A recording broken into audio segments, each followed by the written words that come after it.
வணக்கம். ஆகாஷ்வாணி புதுச்சேரி மாநில செய்திகள் வாசிப்பவர் கிருஷ்ணமூர்த்தி ராமசுப்ரமணியன்.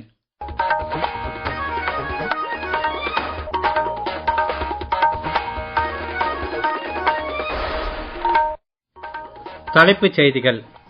காமன்வெல்த் விளையாட்டுப் போட்டிகளில் சிறப்பாக பங்கேற்று திரும்பியுள்ள இந்திய விளையாட்டு வீரர் வீராங்கனைகளுக்கு குடியரசுத் தலைவர், பிரதமர் ஆகியோர் வாழ்த்து தெரிவித்துள்ளனர்.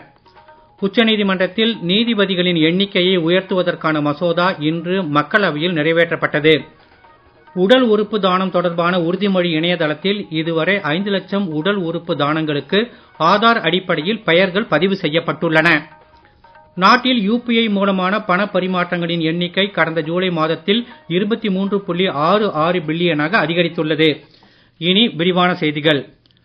கிளாஸ்கோ காமன்வெல்த் விளையாட்டுப் போட்டிகளில் சிறப்பாக பங்கேற்று திரும்பியுள்ள இந்திய விளையாட்டு வீரர் வீராங்கனைகளுக்கு குடியரசுத் தலைவர் திருமதி திரௌபதி முர்மு, பிரதமர் திரு நரேந்திர மோடி ஆகியோர் வாழ்த்து தெரிவித்துள்ளனர். இது குறித்து ஒரு செய்தி தொகுப்பு. காமன்வெல்த் விளையாட்டுப் போட்டிகளில் 13 தங்கம் உள்பட இந்தியாவிற்கு கிடைத்துள்ள 39 பதக்கங்களில் 9 தங்கப் பதக்கங்களை மகளிர் வென்றுள்ளதை குடியரசுத் தலைவர் திருமதி திரௌபதி முர்மு சமூக ஊடகத்தில் சுட்டிக்காட்டி பாராட்டியுள்ளார். இந்திய விளையாட்டு வீரர் வீராங்கனைகளின் அபார திறமையும், மன உறுதி, அர்ப்பணிப்பு மற்றும் கடும் உழைப்பும் இளைஞர்களுக்கு தொடர்ந்து ஊக்கமளிக்கும் என்று சமூக ஊடகத்தில் பிரதமர் திரு நரேந்திர மோடி கூறியுள்ளார். இதற்கிடையே புதுடெல்லியில் இன்று நடைபெற்ற நிகழ்ச்சி ஒன்றில் மத்திய இளைஞர் விவகாரங்கள் மற்றும் விளையாட்டுத்துறை அமைச்சர் டாக்டர் மன்சுக் மாண்டவியா கலந்து கொண்டு காமன்வெல்த் விளையாட்டுப் போட்டிகளின் பளுதூக்கும் பிரிவுகளில் 1 தங்கம், 6 வெள்ளி உட்பட 11 பதக்கங்களை வென்று திரும்பியுள்ள இந்திய வீரர் வீராங்கனைகளை ரொக்கப்பரிசு வழங்கி பாராட்டினார். சாதனை படைத்த வீரர் வீராங்கனைகள் விளையாட்டுத்துறையின் தூதர்களாக செயல்பட வேண்டும் என்றும், பள்ளி கல்லூரிகளுக்கு இவர்கள் சென்று மாணவர்களை விளையாட்டுத்துறையில் ஊக்குவிக்க வேண்டும் என்றும் அமைச்சர் கேட்டுக் கொண்டார். உச்சநீதிமன்றத்தில் நீதிபதிகளின் எண்ணிக்கையை உயர்த்துவதற்கான மசோதா இன்று மக்களவையில் நிறைவேற்றப்பட்டது. உச்சநீதிமன்றத்தில் தலைமை நீதிபதி அல்லாத இதர நீதிபதிகளின் எண்ணிக்கையை 33 இருந்து 37 உயர்த்தி இவ்வாண்டு மே மாதம் குடியரசுத் தலைவர் பிறப்பித்த அவசர சட்டத்திற்கு மாற்றாக இம்மசோதா நிறைவேற்றப்பட்டுள்ளது. மத்திய சட்டம் மற்றும் நீதித்துறை அமைச்சர் திரு அர்ஜுன் ராம் மேக்வால் மசோதாவை அவையில் கொண்டு வந்து பேசுகையில், நீதித்துறையில் சீர்திருத்தம் கொண்டு வருவதற்கான அரசின் நடவடிக்கைகளில் முக்கிய படியாக இம்மசோதா திகழ்வதாக கூறினார். இதற்கிடையே சிறு, குறு மற்றும் நடுத்தர தொழில் நிறுவனங்களிடம் இருந்து மத்திய பொதுத்துறை நிறுவனங்களால் வாங்கப்படும் பொருள்கள் மற்றும் சேவைகளுக்கு பணம் வழங்குவதில் தாமதங்களை தவிர்ப்பதற்கான மசோதா இன்று மாநிலங்களவையில் நிறைவேற்றப்பட்டது. இத்துறைக்கான மத்திய அமைச்சர் திரு ஜித்தன் ராம் மாஞ்சி மசோதா மீதான விவாதங்களுக்கு பதிலளித்து பேசுகையில், சிறு, குறு மற்றும் நடுத்தர தொழில் நிறுவனங்களுக்கு வழங்கப்படும் கடன்களின் அளவும், இத்தகைய கடன்களுக்கு அரசு வழங்கும் உத்தரவாதத்தின் அளவும் தொடர்ந்து அதிகரித்து வருவதாக தெரிவித்தார். மசோதாக்கள் நிறைவேற்றப்பட்டதைத் தொடர்ந்து இரு அவைகளும் நாளை வரை ஒத்திவைக்கப்பட்டன.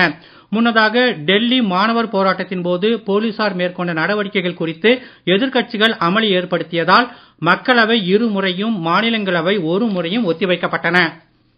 விடுதலைப் போராட்ட வீரரும் சமாஜா ஒடியா நாளேட்டு நிறுவனருமான உத்கலமணி பண்டிட் கோபபந்து தாஸின் திருவுருவச் சிலையை இன்று புதுடெல்லியில் குடியரசுத் தலைவர் திருமதி திரௌபதி முர்மு திறந்து வைத்தார். கவிஞர், பத்திரிகையாளர் மற்றும் விடுதலைப் போராட்ட வீரர் என்ற முறையில் ஒடிசா மக்களுக்கு கோபபந்து தாஸ் ஆற்றியுள்ள சேவை அளப்பரியது என்று நாடாளுமன்ற உறுப்பினர் திருமதி அபராஜிதா சாரங்கி ஆகாஷ்வாணி செய்தியாளர்களிடம் பேசுகையில் கூறினார். உஸ்பெகிஸ்தான் வெளியுறவு அமைச்சர் திரு சாய்தவ் ஒடிலோவிச் புதுடெல்லி குடியரசுத் தலைவர் மாளிகையில் குடியரசுத் தலைவர் திருமதி திரௌபதி முர்முவை சந்தித்து பேசினார்.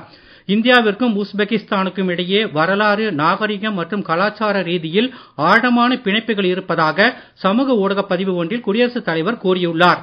இருதரப்பு உறவுகளை மேலும் வலுப்படுத்திக் கொள்வதற்கு வாய்ப்புள்ள புதிய துறைகளை இனம் காண உஸ்பெகிஸ்தான் வெளியுறவு அமைச்சரின் இந்திய பயணம் உதவிகரமாக இருக்கும் என்பதும் குறிப்பிடத்தக்கது. இதற்கிடையே புதுடெல்லியில் இன்று நடைபெற்ற இந்தியா உஸ்பெகிஸ்தான் வர்த்தக பேரவைக் கூட்டத்தில் மத்திய தொழில் வர்த்தக அமைச்சர் திரு பியூஷ் கோயல், உஸ்பெகிஸ்தான் தொழில் வர்த்தக அமைச்சர் திரு லசீஸ் குத்ராத்தோவ் ஆகியோர் கலந்து கொண்டனர். இந்தியாவிற்கும் உஸ்பெகிஸ்தானுக்கும் இடையிலான உறவுகளில் தற்போது புதிய உத்வேகம் பிறந்து இருப்பதாகவும், அடுத்த 3 ஆண்டுகளில் கூடுதல் மூலதனம், குறைவான வர்த்தக தடைகள் மற்றும் கூடுதல் ஒத்துழைப்பு மூலம் இருதரப்பு வர்த்தகத்தை இரட்டிப்பாக்க முடியும் என்றும் திரு பியூஷ் கோயல் கூறினார். இந்திய ராணுவத்தின் திரிவேணி பாய்மரக் கப்பல் மூலம் உலகைச் சுற்றி கடல் சாகச பயணம் மேற்கொண்டு திரும்பியுள்ள முப்படை மகளிர் குழுவினர் இன்று புதுடெல்லி குடியரசுத் தலைவர் மாளிகையில் குடியரசுத் தலைவர் திருமதி திரௌபதி முர்முவை சந்தித்தனர்.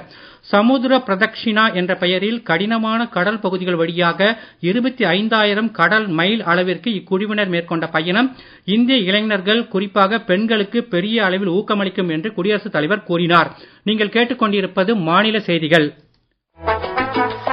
நேயர்கள் ஆகாஷ்வாணி செய்திகளை உடனுக்குடன் தெரிந்து கொள்ள எமது புதுச்சேரி மண்டல செய்திப் பிரிவின் சமூக ஊடகங்களான @AIRnews_புதுவை என்ற எக்ஸ் பக்கத்தையும், all India radio news Puducherry என்ற Facebook பக்கத்தையும், @RNU புதுச்சேரி என்ற யூடியூப் சேனலையும் அணுகலாம்.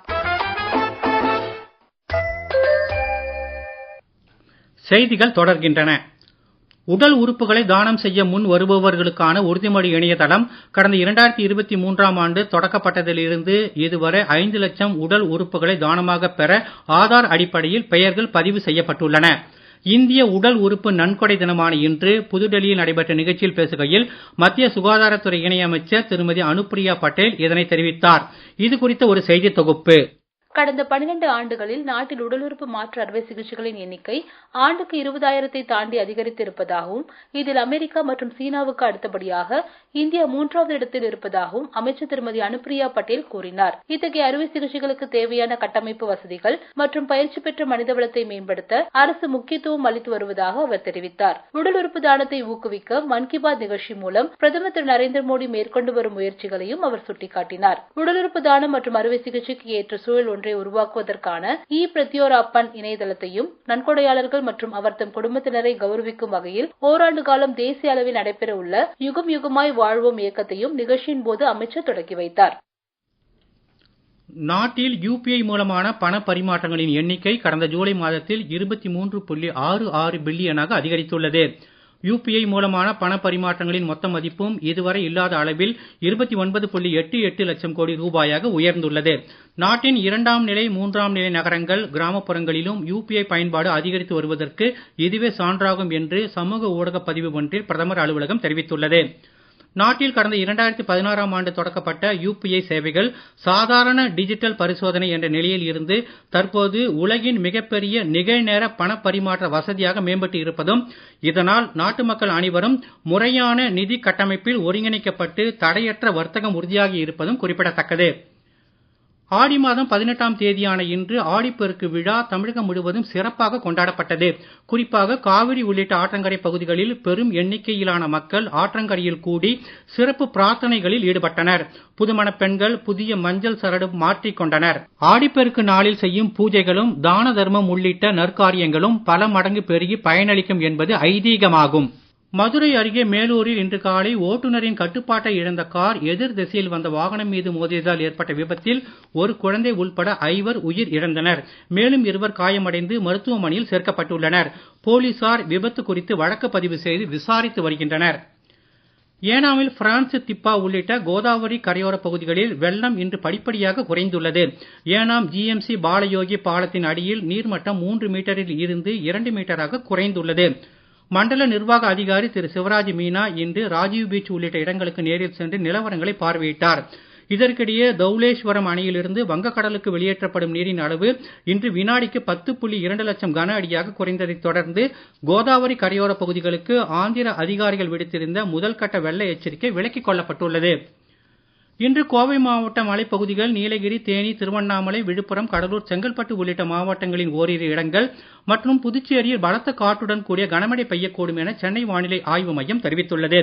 இதர மேற்கு தொடர்ச்சி மலை மாவட்டங்கள் மற்றும் டெல்டா மாவட்டங்களிலும் காரைக்கால் பகுதிகளிலும் மிதமான மழைக்கு வாய்ப்பு இருப்பதாகவும் தெரிவிக்கப்பட்டுள்ளது. வரும் 9ஆம் தேதி வரை மழை நீடிக்கலாம் என்றும் எதிர்பார்க்கப்படுகிறது. சூறாவளி காற்றுக்கு வாய்ப்பு அதிகம் உள்ள தமிழக கடலோர பகுதிகள், வங்கக்கடல் பகுதிகள் மற்றும் அரபிக்கடல் பகுதிகளுக்கு மீனவர்கள் செல்ல வேண்டாம் என அறிவுறுத்தப்பட்டுள்ளனர். இதற்கிடையே கடந்த 24 மணி நேரத்தில் அதிகபட்சமாக தென்காசி மாவட்டம் குண்டாறு அணையில் 10 சென்டிமீட்டர் மழை பதிவாகி உள்ளது. காரைக்காலில் 1 சென்டிமீட்டர் மழை பதிவாகி உள்ளது. மீண்டும் தலைப்புச் செய்திகள். காமன்வெல்த் விளையாட்டுப் போட்டிகளில் சிறப்பாக பங்கேற்று திரும்பியுள்ள இந்திய விளையாட்டு வீரர் வீராங்கனைகளுக்கு குடியரசுத் தலைவர், பிரதமர் ஆகியோர் வாழ்த்து தெரிவித்துள்ளனர். உச்சநீதிமன்றத்தில் நீதிபதிகளின் எண்ணிக்கையை உயர்த்துவதற்கான மசோதா இன்று மக்களவையில் நிறைவேற்றப்பட்டது. உடல் உறுப்பு தானம் தொடர்பான உறுதிமொழி இணையதளத்தில் இதுவரை 5 லட்சம் உடல் உறுப்பு தானங்களுக்கு ஆதார் அடிப்படையில் பெயர்கள் பதிவு செய்யப்பட்டுள்ளன.